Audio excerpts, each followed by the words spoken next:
Hace unos meses, a finales de junio, iniciábamos una serie de espacios bajo el título Vidas académicas en Ingeniería Industrial.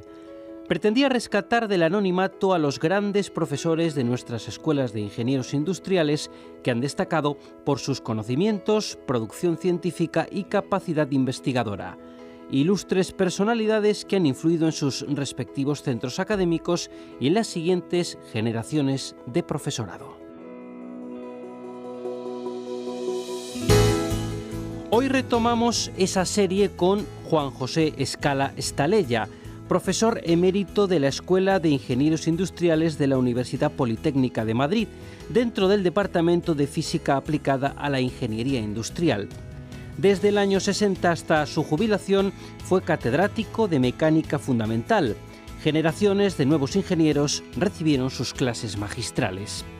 Ha participado en numerosos proyectos de investigación, entre los que cabe destacar su contribución en las primeras convocatorias europeas sobre nuevas tecnologías en la enseñanza, hace ya 25 años.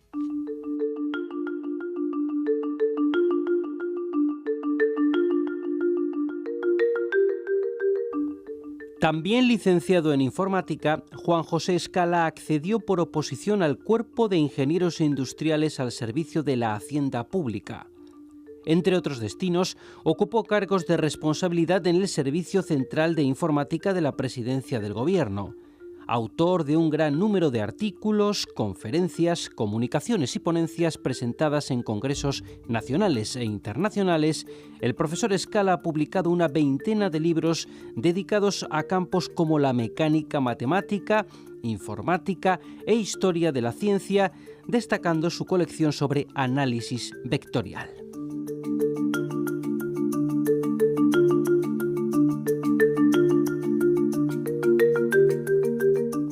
Ha recibido diferentes distinciones dentro y fuera de nuestras fronteras. La reseña de su trayectoria sería mucho más amplia, pero es mejor que escuchemos la conversación que Juan José Escala va a mantener con el catedrático de Proyectos de Ingeniería de la Escuela de Ingenieros Industriales de la UNED, Miguel Ángel Sebastián.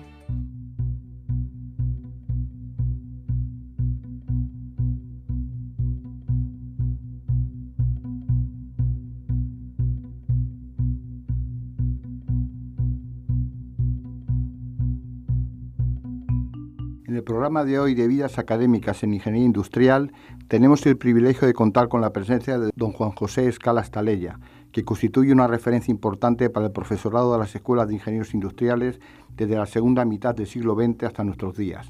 Muchas gracias, profesor Escala, por su colaboración y generosidad, y buenos días. Buenos días. Antes de plantear las cuestiones iniciales al profesor Escala, quisiera recordar que no es objetivo de estos programas el desarrollar una biografía sistemática al uso sobre profesores que intervienen en estos programas, sino que se intenta buscar algo más personal, más enfocado a recuperar vivencias, experiencias, incluso anécdotas, para conocer aspectos personales de nuestros invitados y apreciar elementos significativos del día a día de nuestras escuelas de ingenieros industriales a lo largo de las últimas décadas. Sin duda ello nos permitirá conocer y comprender mejor las épocas pretéritas para permitir una interpretación más precisa y ponderada de las circunstancias actuales y futuras. Hecho ya este recordatorio, retomo la atención del profesor Escala y le formulo la primera pregunta. Profesor Escala, ¿cómo fue su primera impresión en la Escuela de Industriales de Madrid al ingresar en ella como estudiante en los últimos años 40? Bien, hablamos de primera impresión cuando ya había ingresado. Exacto. Porque había una impresión muy fuerte cuando había que ingresar. Aquella masa de alumnos, aquel patio enorme, lleno de mesas de tipo bar, y se jugaba uno todo el curso quizá en un día. Le ponían todos los problemas en un solo día y de ahí salía un resultado único, y hasta el año que viene, no había septiembre, hasta el año que viene había otra oportunidad. Por consiguiente, cuando uno había ingresado ya en la escuela, la sensación era de triunfalismo. Se había conseguido algo muy importante. Ya era alumno uno de la Escuela de Ingenieros Industriales.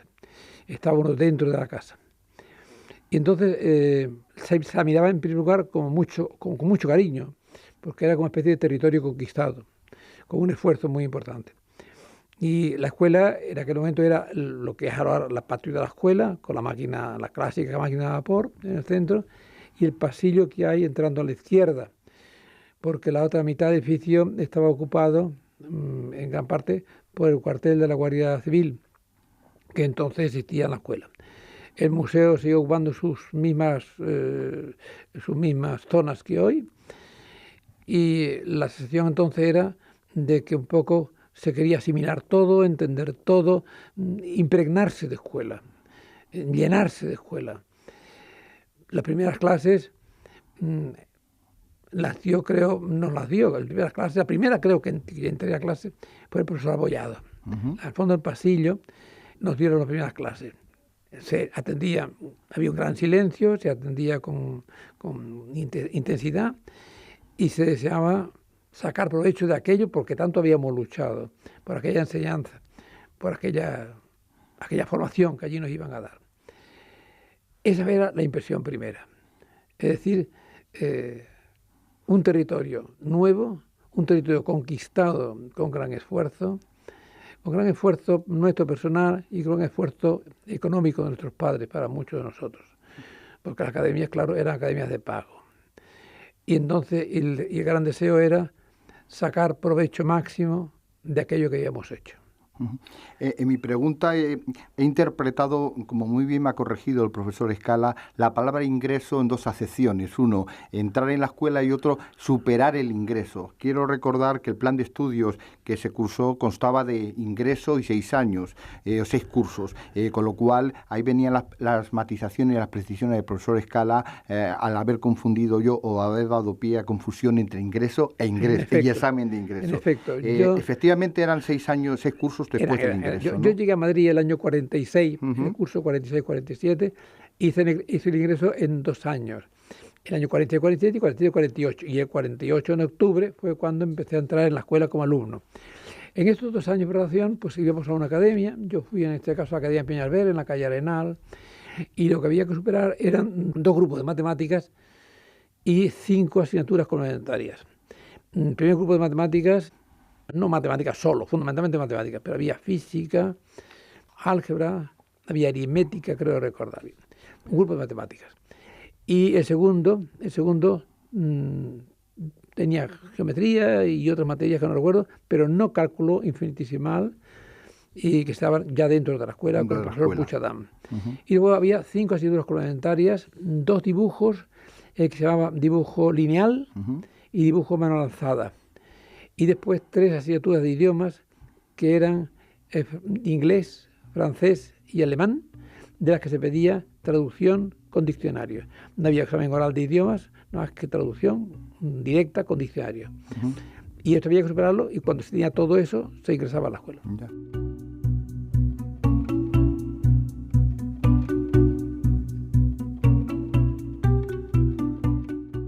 Y solo quedaban ya 6 cursos. Me llama la atención, viendo un poco este plan de estudios, que el último curso, el 6º, era un curso muy particular, como muy enfocado a la aplicación profesional, en la que, según reza el BOE, comprendía economía, organización, derecho, prácticas, proyectos fin de carrera. Es llamativo, desde la óptica actual parece como un máster incorporado en la propia titulación. ¿Cumplía más o menos esa función? El último curso estaba centrado en temas, podríamos decir, de organización y economía. No habían tecnologías, ya no habían tecnologías. Y en ese último curso, pues primero era un curso completo y luego se fue reduciendo paulatinamente. A mí me tocó un curso que terminaba en Semana Santa. Luego, posteriormente, empezó a terminar ya en Navidad y al final desapareció. Y en este curso, pues estudiamos contabilidad, economía, organización de empresas, todo ese bloque que luego cayó fundamentalmente en la especialidad de organización industrial. Esto era lo fundamental. Al principio, mucha matemática, después las tecnologías, y al final la parte más aplicativa, más pensando en el desarrollo profesional. Sí, profesional. Sí. Ha citado al profesor Puchadam, también por aquella época debía ser profesor don José Antonio Artigas, José Castañeda, Fermín de la Sierra. Sí, ¿Qué profesores ilustres había? También ha citado al profesor Abollado. El profesor Puchadam era de los primeros cursos. Y los profesores que ha citado luego, pues eran profesores de los... áreas más tecnológicas. Del final, que el señor Artigas, el señor Castañeda y el señor Fermín de la Sierra, estudiaban profesores del final. Daban. ¿Alguna anécdota recuerda de su época de estudiante? ¿Algún hecho jocoso o alguna circunstancia se recuerda ahora mismo? ¿O era todo tan duro que estábamos pensando sobrevivir los cursos uno a uno? La dureza se fue ablandando a lo largo de los años. La dureza todavía quedaba bastante en los cursos básicos de formación científica, matemáticas y física, etcétera, todavía había. Pero luego, a medida que se avanzaba, se iba mitigando esa dureza. Y el último año realmente era un año que estudiábamos, claro que sí, pero no con ese agobio y con esa intensidad. Porque además muchos de nosotros teníamos ya colocación.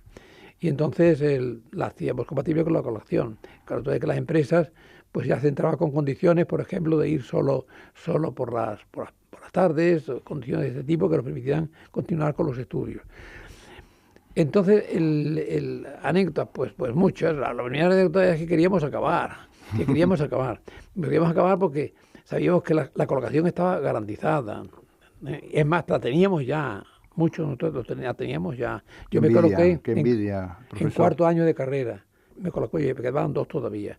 Y estuve de esos 2 años trabajando y estudiando al mismo tiempo. Entonces, el ansia era terminar. Y bueno, lo que queríamos era que se nos acortara ese tiempo. Por ejemplo, el señor Castañeda pues era figura central en aquel último curso y un profesor riguroso que nos hacía la clase y que nos mandaba una lección cada día, etcétera, etcétera.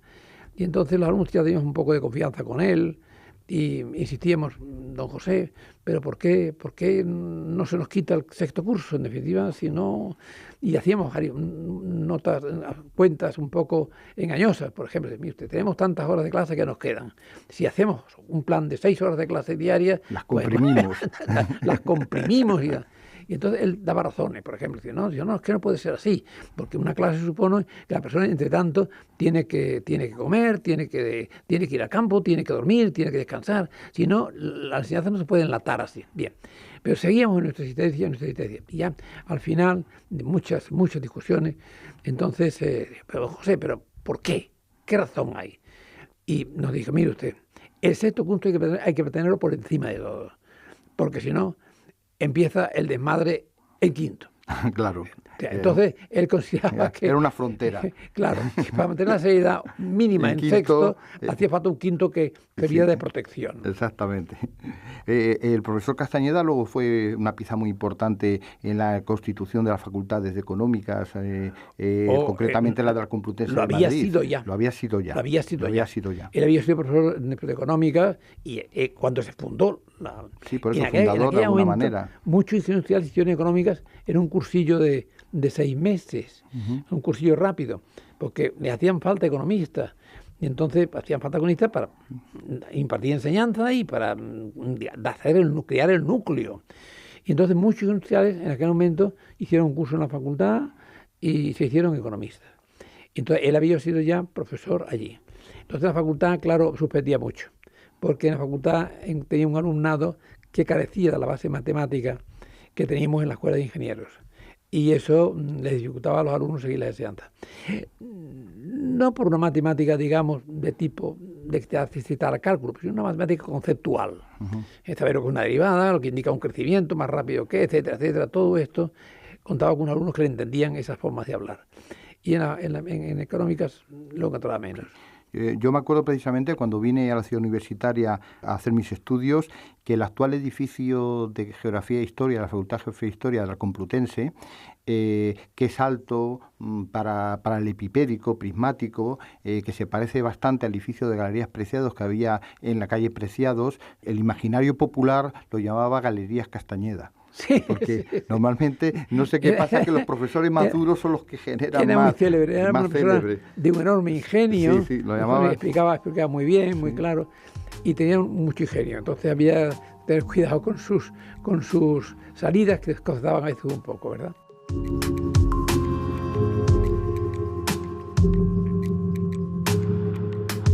al hilo de lo que decía, profesor, de que ya en los últimos cursos se estaba pensando en trabajar, que había un mercado de trabajo que había una demanda muy fuerte, que incluso tiraba del alumnado a partir de cuarto y quinto curso, las alternativas clásicas estaban al mismo nivel, es decir, la profesión liberal, la enseñanza, el trabajo en la administración o el trabajo en la empresa, o en aquel momento del desarrollismo tiraba más el mundo de la empresa. Fundamentalmente, la gran proporción mayor la llevaba el mundo de la empresa, digamos, las clásicas fábricas, la industria, la industria. Solamente una minoría nos inclinamos por la enseñanza. En este caso, mi promoción tuvo bastantes vocaciones por la enseñanza, porque éramos 4 catedráticos que de ella salimos, que ya era mucho. La gente no quería la industria, ir a trabajar a las fábricas, quería donde había grasa y máquinas que dieran vueltas. Esto era la vocación fundamental. Claro. El Estado, algunos fuimos al Estado, pero tampoco era una gran proporción. Tampoco era una gran proporción. ¿Y profesión liberal no tenía mucho sentido? ¿Hacer proyectos por tu cuenta? No. Se iba a una siempre empresa. Dentro de una industria. Dentro de una empresa, sí. Era más corriente, sí. En aquel entonces, según mi percepción, había 3 escuelas en España de ingenieros industriales, luego había una cuarta con especialidad textil en Tarrasa, pero había entre las 3 escuelas relaciones, había competencia, había cierto grado de especialización de unas contra otras. Me refiero a Madrid, Barcelona y Bilbao. Sí, bueno, en esto hay que puntualizar un poco. No eran 3 escuelas, era una escuela con 3 establecimientos. Ah, estupendo. Así se llama, era una escuela. Por ejemplo, el director era único, había más que un director en la escuela llamada Central, establecimiento Central, que era en Madrid, y tenía 3 subdirectores, uno en Madrid mismo, otro en Barcelona y otro en Bilbao. Y entonces la escuela trabajaba muy coordinadamente, el plan de estudio era por supuesto el mismo, incluso nosotros hicimos un viaje a Barcelona, me acuerdo, y a Bilbao, cuando yo era alumno, para conocer a los compañeros de Barcelona y Bilbao. Los compañeros, estuvimos con ellos allí, comimos junto con ellos y tal, pero eran nuestros compañeros totalmente. Estaban alejados en un aula alejada. En otro centro asociado, como se diría en la UNED. Esto era así. Y el director era único. Y la promoción, por ejemplo, la promoción se constituía, pues cada escuela ordenaba a sus alumnos, y después luego se sorteaba. Se sorteaba 1, 2 y 3, vamos. Entonces, la escuela que salía al número 1, pues se ponía, el número 1 de esa escuela era el 1, el segundo era el 4, y así de 3 en 3. La que salía el segundo, el primero era el 2, también de 3 en 3. Muy curioso. Por consiguiente, por ejemplo, en el caso mío, por ejemplo, yo salí el número 1 de Madrid, pero en el sorteo nos tocó el 3 y tengo en el título 3 de la promoción general. Es muy curioso. Claro, no nos preocupaba mucho todo esto, porque en definitiva se colocaban todos y por lo tanto nadie me preguntó qué número tenía. Muy curioso el concepto, ahora que parece que cada centro tiene que tener su propia independencia, su propia identidad, y en aquel momento se tenía un concepto más amplio de un único centro, aunque con 3 establecimientos. Sí. Muy curioso. Muy acusado, sí. Bueno, cambiando de papel, ha sido estudiante y ahora ya se incorpora como profesor. ¿Cuáles son sus primeros puestos como profesor antes de ser catedrático? Bien. ¿Cómo se empezaba en aquella época? Yo pues, me empecé, y todos empezamos así, un profesor que había un alumno que le parecía destacado o que le gustaba aquella materia, pues le llamaba y le incorporaba a su equipo para dar clases, generalmente prácticas de laboratorio o cuestiones de este tipo. Pero en el caso mío, me contó, a efectos pasivos y tal, desde que estuve en cuarto, ya me contó, porque había el profesor Artigas que inventaba cosas que eran buenas, pues inventó un puesto que era profesor adscrito docente. El adscrito docente era un alumno, podían ser alumnos. En efecto, yo entonces fui nombrado adscrito docente y hubo algún otro más que lo fue. Eran los primeros pasos. Y luego entonces ya el segundo paso era pues hacer una posición para ayudante o directamente a cátedra. ¿Y en qué asignaturas empezó a dar? Yo empecé a dar metalurgia con el profesor don José Montes. Sí. Don José Montes. Fue catedrático mío también. Sí. Estuve con él los últimos años. Don José Montes, sí. Y ahí empecé a dar eso. Después ya las cosas fueron cambiando, porque se empezaban a crear ya los cursos nuevos, selectivo, iniciación, todo aquello. Y con toda aquella cuestión aparecían cosas nuevas, como por ejemplo la geología. Y entonces, pues, no se tenía a mano un profesor de geología en el ámbito de los industriales. Y a mí me hicieron enseñar cosas raras, digamos, que las tuve que estudiar, pero que, en fin, las superé, las estudié, las enseñé con cariño y, digamos, cumplí mi misión. Y ya su vinculación con la mecánica, no, esa fue asignatura, esa fue la cátedra. Fue con la cátedra directamente. Sí, la cátedra mía mecánica, a mí me dio mecánica el profesor don Carlos Matáis, don Carlos Matáis Racil, que ha tenido muchos hijos y nietos en la escuela, don Carlos Matáis de Alcoy. El profesor Matáis, pues se jubiló en el año que yo estaba en segundo, o sea, el año 50. Se jubiló con 70 años, ya estaba muy mayor. Y entonces luego, una vez que ocurrió esto, pues pasaron 10 años. Estuvo vacante 10 años la cátedra. 10 años vacante. ¿Por qué vacante? Su nombramiento del año 60. Porque ingeniería industriales para mecánica teórica, pues no había, y había que hacer ingeniería industrial. Entonces no había muchos compañeros que estuvieran dispuestos a estudiar o a trabajar en mecánica teórica, porque había otras cátedras de mecanismos que se cubrían con mucha más facilidad, de todo tipo de mecanismos. Sí. Entonces a mí me animó mucho el profesor Lamadrid, a que hiciera la cátedra de mecánica, digamos, teórica, o mecánica fundamental, o mecánica racional. No, a mí no me gustaba nada, porque pensaba que había una mecánica irracional. Claro. Mecánica, a mí me gustaba mecánica básica o mecánica fundamental. Entonces yo preparé, hice esa exposición, la saqué, y bueno, pues entonces ingresé como catedrático, siguiendo en el escalafón al don Miguel Jerez. Miguel Jerez, él estudió delante de mí, él había sacado, hacía poco tiempo antes, la cátedra de estadística, de la que fue profesor toda su vida. La mecánica me tocó a mí, y bueno, la saqué por oposición, claro, también, y ya está. Puedo decir que un hijo del profesor Jerez fue catedrático en la UNED y falleció hace 6 o 7 años, Antonio Jerez. Antonio Jerez, no, hablamos de Miguel Jerez. Sí, eran dos hermanos. No, pero este era hijo de Miguel Jerez, que estuvo en la UNED. En la UNED, Miguel Jerez, matemático, muy competente, muy competente.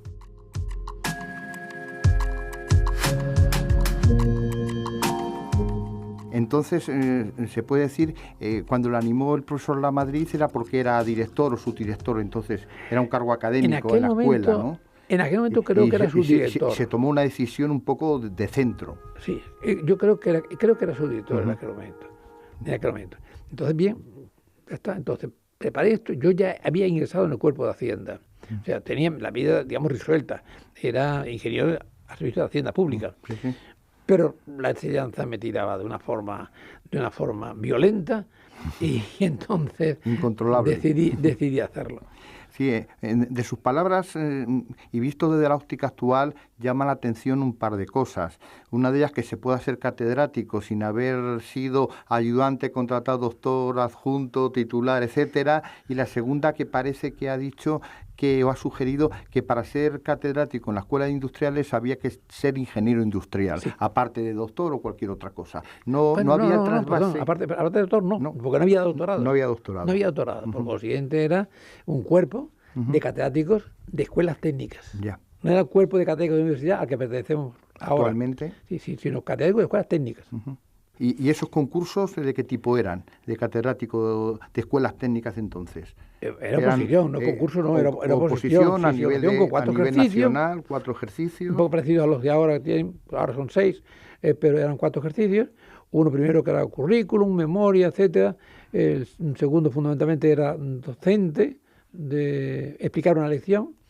Y finalmente había otro que era un tema de altura, y el último era de problemas.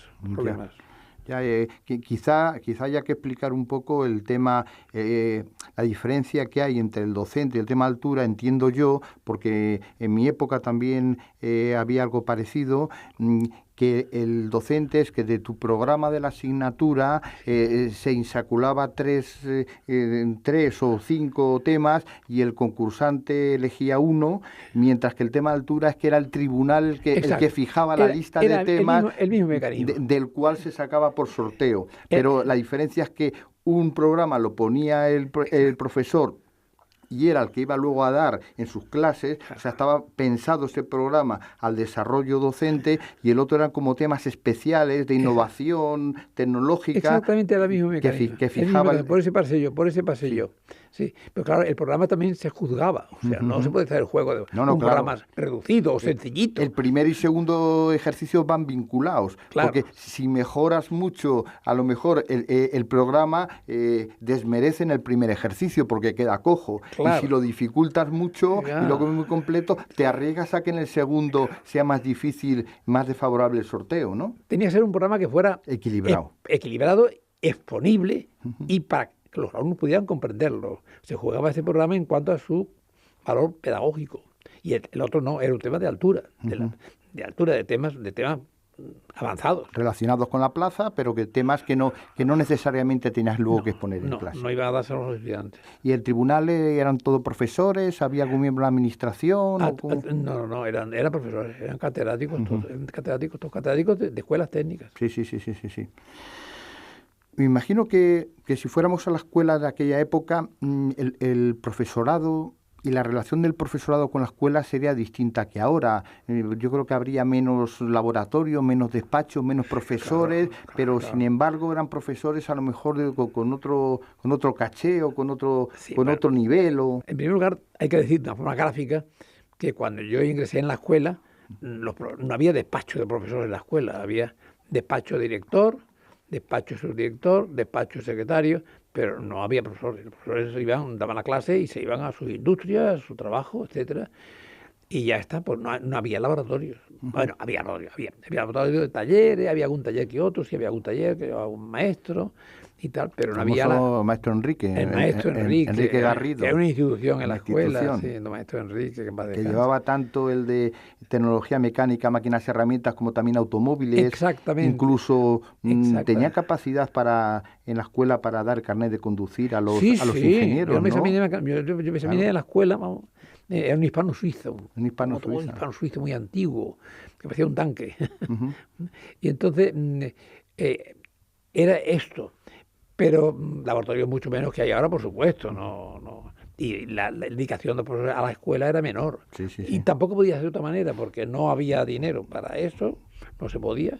Entonces los profesores iban, tenían una gratificación. Y lo que estábamos en el Estado era una cuestión legal, porque lo que estábamos en el Estado, si era para enseñanza, podíamos estar en activo en 2 cuerpos del Estado. Ya.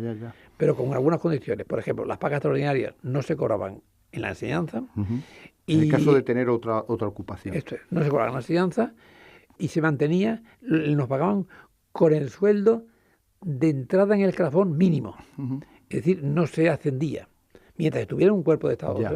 Entonces no había ni trienios ni nada de todo esto. Era el sueldo de entrada mínimo y eso se mantenía durante el año. Y así estuve yo hasta que tuve la dedicación exclusiva. Ya.